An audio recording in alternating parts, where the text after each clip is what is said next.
আমরা এককভাবে নির্বাচনের প্রস্তুতি নিচ্ছি এবং সেক্ষেত্রে আমরা ৩০০ আসনেই আমাদের লক্ষ্য।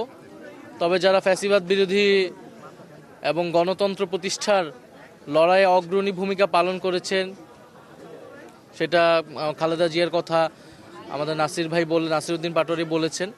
ওনাদের বিষয়ে আমরা ওনাদের সম্মানে হয়তো আমরা সেসব জায়গায় আমরা প্রার্থী দিব না, বাট এছাড়া আমাদের সর্বাধিক আসনে আমরা আমাদের প্রার্থী শাপলা কলির জন্য আমরা প্রার্থী দিব এবং বাংলাদেশের মানুষের কাছে আমরা সেই আহ্বান জানিয়েছি।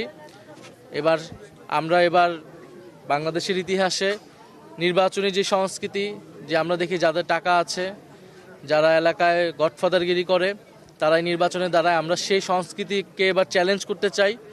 বরং এলাকার যে গ্রহণযোগ্য মানুষ, সাধারণ মানুষের পাশে যাকে পাওয়া যায়, একজন সাধারণ খেটে খাওয়া মানুষ থেকে শুরু করে এলাকার যারা শিক্ষক রয়েছেন, ইমাম রয়েছেন, গ্রহণযোগ্য সামাজিক নেতৃত্ব রয়েছেন, তাদেরকে আমরা জনপ্রতিনিধি হিসেবে সংসদে দেখতে চাই।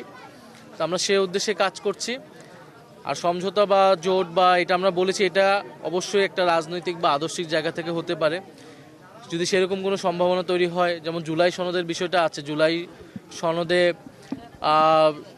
এই আমাদের যে সংস্কারের দাবিগুলো আছে, এই দাবিগুলোর সাথে যদি কোনো দল ঐক্যবদ্ধ বা সংহতি প্রকাশ করে, সেক্ষেত্রে আমরা জোটের বিষয়টা হয়তো বিবেচনা করব। বাট আমরা এখন পর্যন্ত এককভাবেই আগাচ্ছি। কবে নাগাদ প্রার্থী ঘোষণা করতে পারেন? আমরা এই মাসের 15 তারিখের মধ্যে আমরা হয়তো আমাদের প্রাথমিক একটা তালিকা আমরা প্রকাশ করব।